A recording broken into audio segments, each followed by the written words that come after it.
नमस्कार।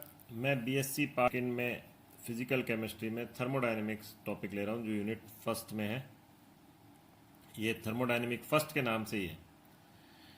यहाँ थर्मोडायनेमिक्स होता क्या है या ऊष्मागतिकी है क्या, यानी विज्ञान की वह शाखा जहाँ ऊष्मा और ऊर्जा के विभिन्न रूप के मध्य संबंध का अध्ययन किया जाता है, उसे ही हम क्या कहेंगे, थर्मोडायनेमिक्स या ऊष्मागतिकी।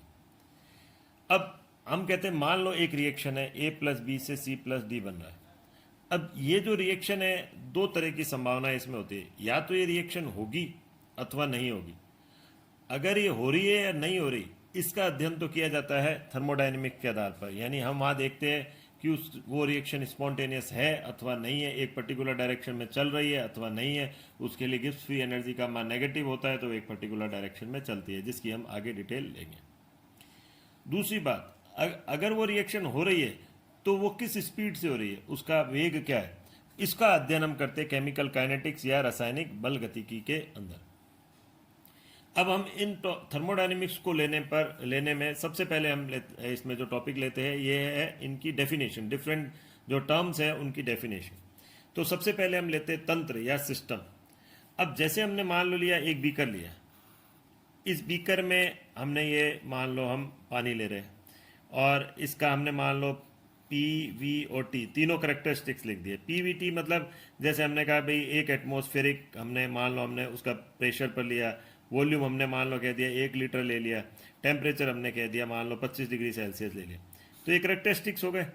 तो ये मान लो हम कहते हैं, इसको हम तंत्र कहते हैं, यानी part of universe which is use for theoretical and experimental purpose, यानी जिसका हम अध्ययन कर रहे हैं। तो हम मान लो इसका अध्ययन कर रहे हैं, अब मान लो हमने इसके अंदर कोई रिएक्टेंट डाला, क्या रिएक्शन होती है, किस तरीके से। तो एक तरह से ये है पार्ट ऑफ यूनिवर्स, यानी ब्रह्मांड का वह भाग जो सैद्धांतिक और प्रायोगिक पर्पज के लिए काम में लिया जाता है, यानी सैद्धांतिक और प्रायोगिक कार्य हेतु काम में लिया जाता है। तो हमने ये एक भी कर लिया।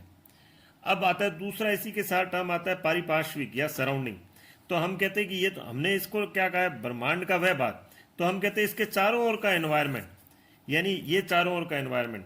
तो part of universe other than system, तो यूनिवर्स का वह भाग जो तंत्र के अतिरिक्त है।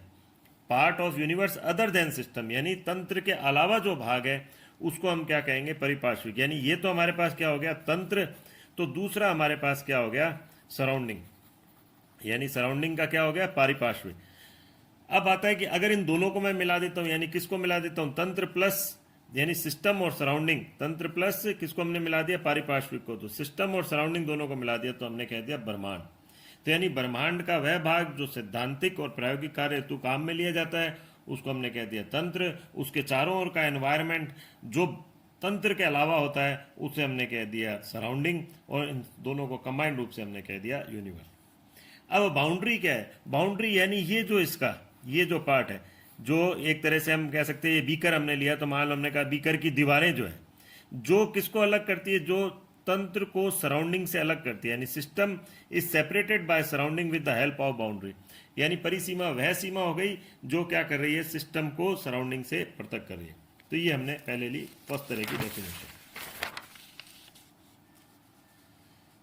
अब हम कहते हैं कि इसमें आगे का पार्ट, हमने कहा कि अब सिस्टम जो है उसको कितने तरीके से क्लासिफाई किया जा सकता है।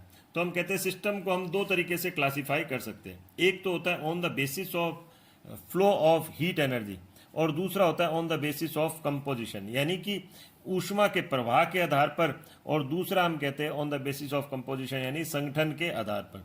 अब इसके आधार पर मान लो, पहले के आधार पर हम तीन तरीके से इसको क्लासिफाई कर सकते हैं। ओपन सिस्टम यानी खुला तंत्र, क्लोज सिस्टम यानी बंद तंत्र, और आइसोलेटेड सिस्टम यानी विलगित तंत्र। तो जैसे हमने लिया, सबसे पहले इसी की बात करते हैं, तीन की।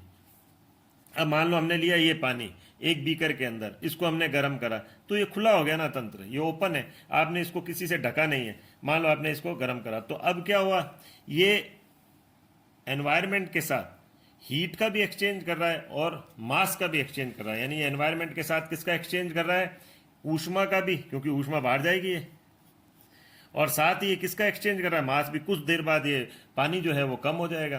तो इस प्रकार अगर मैं डेल्टा ई लेता हूँ, डेल्टा ई यहाँ पर नॉर्मल टर्म के लिए लिया है कि यानी ऊष्मा का एक्सचेंज, ऊष्मा में परिवर्तन। तो टोटल जो चेंज हुआ है एनर्जी में परिवर्तन, उसको हमने एनर्जी की फॉर्म में लिया। हालांकि ये एनर्जी, ऊष्मा, ये अलग अलग टर्म है, हीट, इंटरनल एनर्जी, जो हम आगे के पार्ट में लेंगे। अब अभी हम ये कह रहे हैं कि जैसे हमने लिया डेल्टा ई, यानी यहाँ एनर्जी में चेंज जो है वो जीरो के बराबर नहीं होगा, यानी उसमें चेंज होगा। जो पहले एनर्जी थी वो बाद में थी, उसमें चेंज आ गया।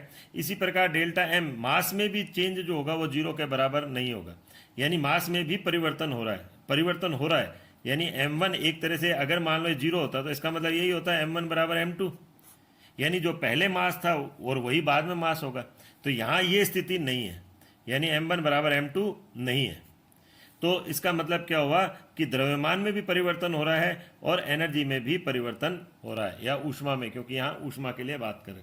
दूसरा हमने कहा अगर मान लो मैंने इस बीकर को किसी वाच गिलास से ढक दिया, या हमने एक मान लो घर में ही एक पात्र लिया पानी का, उसको किसी प्लेट से ढक दिया, तो अब उसमें क्या होगा, अगर ये पानी गर्म है तो कुछ समय बाद ऊष्मा, ये ठंडा तो हो ही जाएगा, यानी उसने अपनी ऊष्मा तो क्या दे दी, वातावरण को दे दी, लेकिन उसने अपना द्रव्यमान वातावरण को नहीं दिया, यानी उसकी जो मात्रा है वो उतनी की उतनी ही रही। तो इसका मतलब जो पहले मात्रा थी m1 वो बाद में भी मात्रा रही। तो अब ऐसी स्थिति में m1 बराबर क्या हो गया, m2 हो गया। तो यानी डेल्टा m बराबर जीरो हो गया, यानी m1 माइनस m2 या m2 माइनस m1 बराबर जीरो। लेकिन ऊष्मा जो है वो तो चेंज हो ही रहा है, तो उसको हमने जीरो के बराबर नहीं माना। अब ऐसे कैसे, हम एक और एग्जाम्पल लेते हैं, वो है, ये तो हो गया क्लोज सिस्टम, यानी हमने यहाँ लिया hot water in open beaker और यहाँ लिया हमने hot water in close beaker. तो ये ओपन सिस्टम का एग्जाम्पल है, ये क्लोज सिस्टम का एग्जाम्पल है। अब हम तीसरा लेते हैं, वो है आइसोलेटेड सिस्टम का। यदि हम थर्मस फ्लास्क लेते हैं, यानी hot water in thermos flask, हालांकि थर्मस फ्लास्क पूर्ण रूप से आइसोलेटेड नहीं है, लेकिन फिर भी अगर हम माने कि एक बार थर्मस फ्लास्क लेते हैं तो हम देखते हैं कि ना तो वो मास का एक्सचेंज करेगा और ना ही थर्मस फ्लास्क में जो पानी होगा वो ठंडा हो जाएगा। हालांकि हो जाता है ठंडा, लेकिन काफ़ी समय तक उसमें जो है हीट का एक्सचेंज नहीं होता, इसी तरह से मास का भी एक्सचेंज नहीं होता। इसका मतलब जो पहले मास था वही बाद में रहा, जो पहले एनर्जी थी वही बाद में रही। तो इसका मतलब यहाँ पर क्या हो गया, डेल्टा ई बराबर भी जीरो हो गया, डेल्टा एम बराबर भी जीरो हो गया। हीट का भी एक्सचेंज नहीं हो रहा, मास का भी एक्सचेंज नहीं हो रहा, जबकि इसमें दोनों का एक्सचेंज हो रहा था। ओपन सिस्टम में दोनों का एक्सचेंज हो रहा था और इसमें केवल हीट का एक्सचेंज हो रहा था, मास का एक्सचेंज नहीं हो रहा था। अब दूसरे तरह का हमने लिया जो संगठन के आधार पर कंपोजिशन है, यानी कंपोजिशन के आधार पर जो सिस्टम का क्लासिफिकेशन है। तो कंपोजिशन के आधार पर या संगठन के आधार पर हम दो तरीके से ले सकते हैं, समांगी और दूसरा हमने कौन सा बोल दिया, विषमांगी, यानी हमने क्या बोल दिया, होमोजीनियस और हेट्रोजीनियस। अगर एक ही तरह की फेज है, एक ही तरह की फेज है, तो या composition of phase is identical है, तो उसको हम क्या बोलेंगे, होमोजीनियस सिस्टम। जैसे हमने केवल वाटर वाटर लिया तो एक ही तरह की फेज हुई। अब अगर मान लो मैंने इस वाटर में अल्कोहल मिला दिया तो भी दोनों कंबाइंड हो गए, तो भी एक ही तरह की फेज ही दिखी हमें। लेकिन अगर हम हेट्रोजीनियस लेते हैं, यानी more than one phase present है, जैसे हमने मान लो वाटर लिया और उसके साथ हमने उसमें आइस रख दी। अब आइस रख दी तो हमें दोनों अलग अलग दिखेंगे, हम फिजिकली डिस्टिंक्ट कर सकते हैं, दोनों में भौतिक रूप से सुस्पष्ट है। लेकिन यहाँ वो अल्कोहल और वाटर जो है वो, उनको हम दोनों को अलग अलग पृथक पृथक नहीं पहचान पाते, लेकिन यहाँ दोनों को पृथक पृथक पहचान पाते। ये अलग बात है कि जो आइस है वो कुछ समय बाद लिक्विड फॉर्म में कन्वर्ट हो जाएगी, लेकिन पहले तो वो अभी क्या है, हेट्रोजीनियस। इसी तरह से अगर वाटर और बेंजीन को ले लिया तो दोनों एक दूसरे में इमिसिबल है और दोनों की हमको अलग पृथक पृथक लेयर दिखेगी, तो ये भी क्या हो गया, हेट्रोजीनियस सिस्टम। यानी मोर देन वन फेज अगर प्रेजेंट है तो वो हेट्रोजीनियस सिस्टम कहलाएगा। हम नेक्स्ट टॉपिक ले रहे हैं, प्रोसेस। अब यहाँ पर हमने कहा path which show change in system, यानी जो सिस्टम, अगर सिस्टम में जो परिवर्तन हो रहा है, मान लो वो ए से बी की ओर चेंज हो रहा है, तो ये जो पथ जो अपनाता है उसी को हम क्या बोलते हैं, प्रोसेस। जैसे हमने इसमें कहा सबसे पहले आइसोथर्मल प्रोसेस, तो नाम से ही पता लग रहा है कि यानी यहाँ इनिशियल से फाइनल स्टेट में जब पहुंच रहा है तो टेम्परेचर क्या हो जाएगा, कांस्टेंट होगा। तो हमने कहा P1 V1 T1, ये मान लो हमने इस जो सिस्टम है उसकी स्टेट को दिखाया, तो यहाँ हमने P2 V2 तो कर दिया, लेकिन T1 हमने सेम रखा, तो यानी डेल्टा T क्या हो जाएगा, आपके जीरो हो जाएगा। इसी तरह से आइसोबारिक यानी समदाबीय प्रक्रम, ये हो गया समतापीय, ये हो गया समदाबीय, आइसोबारिक। तो यहाँ पर क्या हो जाएगा, डेल्टा P बराबर जीरो है, तो डेल्टा P बराबर जीरो का मतलब क्या हुआ, P1 से P1 ही रहा, लेकिन स्टेट जो V1 V2 में कन्वर्ट हो गई और T1 T2 में कन्वर्ट हो गई। इसी तरह से आइसोकोरिक यानी सम आयतनिक, जिसमें आयतन को क्या हमने रखा है, कांस्टेंट रखा है, डेल्टा वी बराबर 0 होगा। तो यहाँ P1 तो P2 में बदल गया, T1 T2 में बदल गया, लेकिन V1 क्या रहा, कांस्टेंट रहा। तो डेल्टा वी बराबर क्या हो जाएगा, 0। और लास्ट आइडियाबैटिक, यदि प्रोसेस के दौरान किसी प्रकार की हीट का एक्सचेंज सराउंडिंग के साथ नहीं हो तो उसे हम आइडियाबैटिक या रुद्रोष्म प्रक्रम कहते हैं। तो आइडियाबैटिक या रुद्रोष्म की डिटेल भी हम आगे देखेंगे। अब एक लास्ट आता है इसके अंदर, साइक्लिक प्रोसेस या चक्रीय प्रक्रम। यदि कोई सिस्टम जो है वो एक स्टेट से होता हुआ दूसरी, दूसरी से तीसरी, तीसरी से होता है वापस पुनः अपनी प्रारंभिक अवस्था में आ जाता है तो उसे चक्रीय तंत्र कहा जाता है। यानी इनिशियल और फाइनल स्टेट जो होती है वो उसकी आइडेंटिकल होती है। तो आज एक बार हम इतना ही लेंगे।